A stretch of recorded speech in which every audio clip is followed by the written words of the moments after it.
For this assignment, we have a client Netflix and a problem. They want to produce a new TV series, but the question is, in which country should they produce it in? In New Zealand, US, or South Korea?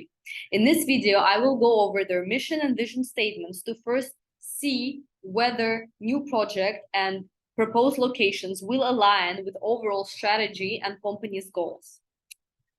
Without further ado, let's look at the mission statement. Their mission statement is to entertain the world with two main points, which is entertainment and worldwide scale. And the corporate vision statement is to continue being one of the leading firms on the internet entertainment era. Aligned with their mission, this vision statement highlights the company's strategic objectives of being on the top of the competition, considering large players like Amazon and Disney. Based on this mission and vision statements, the company's next targets should include having biggest market share within international entertainment market. Therefore, the decision to broaden its production into the foreign markets goes along with the corporate's mission and vision statements. Based on that, we can say that the option of domestic production within the US is the least favorable one in this case, because most of the Netflix's production is already in the US. It's not surprised that content from the United States is the most popular on Netflix, taking 61% of overall top 10 slots on average since second quarter of 2020, which shows consistency in success of US produced content, which is obviously a big plus for US option. However, Netflix already has the strong presence within the US market. Out of 220 million US subscribers, more than 73 million are in the United States. North America has generated paid subscription revenue of $3 billion, which is around 45% of worldwide revenue. On this slide, you can see some statistics, and all of this showcases that US market is saturated. The company is the leader in the market share within the streaming services. With the rise of competitors, Netflix's strategy is to spread out worldwide. While competitors try to grab the market share of the domestic market, Netflix can focus on international growth. Therefore, already at this point, I will not advise to produce a new series in the US market, as it will take away time and resources from the main objectives of the company. And from now on, I will focus on South Korea and New Zealand. Another big problem that Netflix faces is that studio enforces copyright by country, as different markets have different demands for specific content.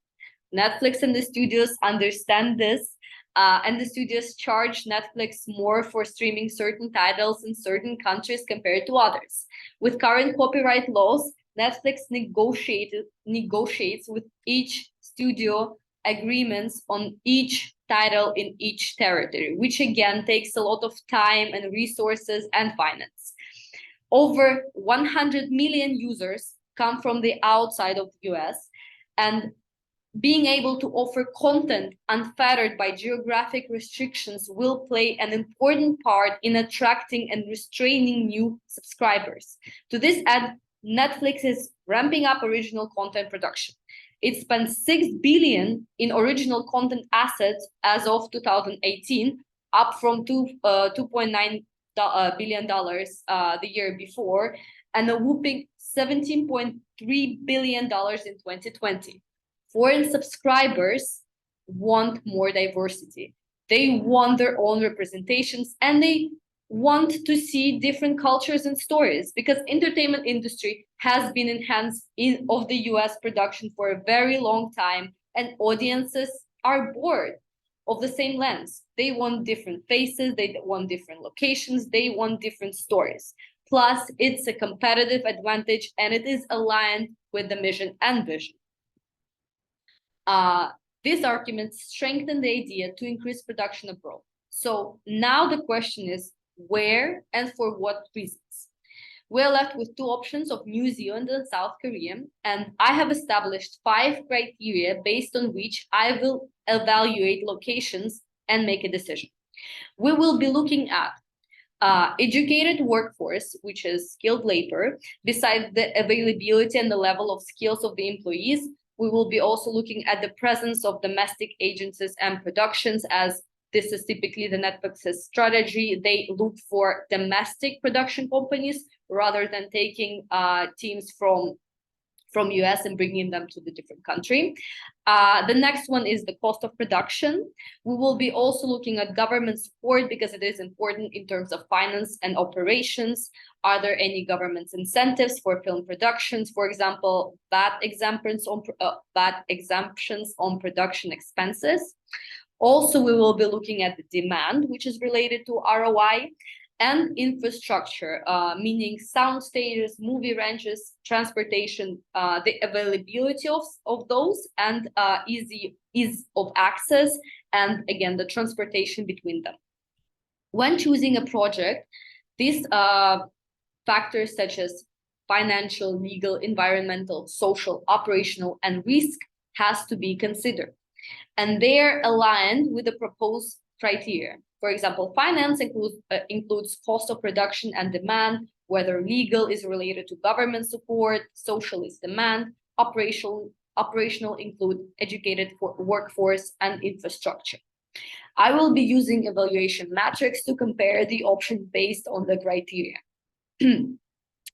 I have assigned the biggest weight for demand because this is the biggest, the most impactful criteria.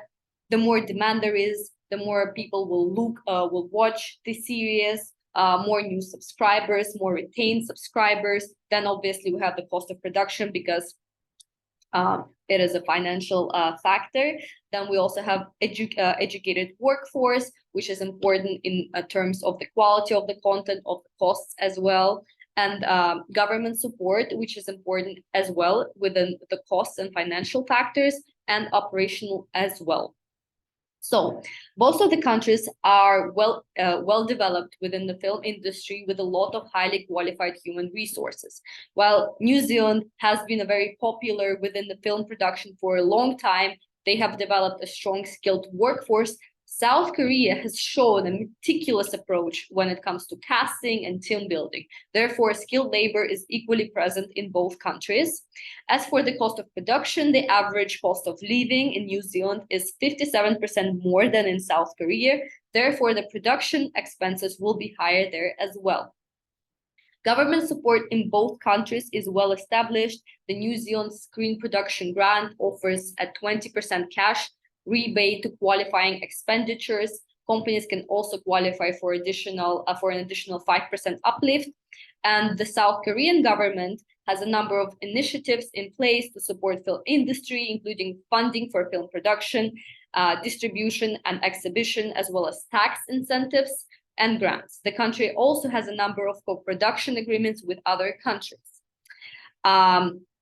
As for the demand, latest years has shown an increased attention to Korean cinema, with Parasite winning Oscar and Squid Game becoming the most watched series on Netflix ever. More people are starting to pay attention on Korean content and getting more interested in. For example, Hellbound ranked #1 on Netflix's top 10 in 34 countries, and now everyone is speaking about All of Us Are Dead. And New Zealand is also popular within audience, but it can know how compared to South Korea right now. So South Korea gets the highest mark. And for infrastructure and availability of sound stages, movie ranges, and transportations, both countries have a good infrastructure, with New Zealand is slightly leading with a broad range of shooting locations throughout the country that are supported in the production. And there is a lot of production hubs in Auckland, Wellington, and Queenstown. So from the matrix, we can see that South Korea is leading. And my recommendations for Netflix, based on the information presented in the video and the results of the matrix evaluations, would be to choose South Korea as a location for new fantasy TV series. Thank you for your attention.